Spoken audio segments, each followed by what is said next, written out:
Ngayon gagawa ako ng na paksiw, mga chili, yan. Luya, yan. Okra ko, yan. Frozen po ito. Sibrim ni siya. Garlic. Yellow na. Ano kayong okra, gihurot ko na ko ang usa ka putos. Masarap.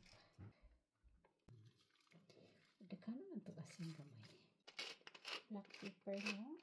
Po ang gagamit natin, white vinegar. Marami po, no? Ako lang ata yung maliit na water.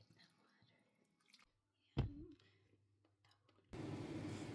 Inununan nga isda, daghan kay subak nga okra.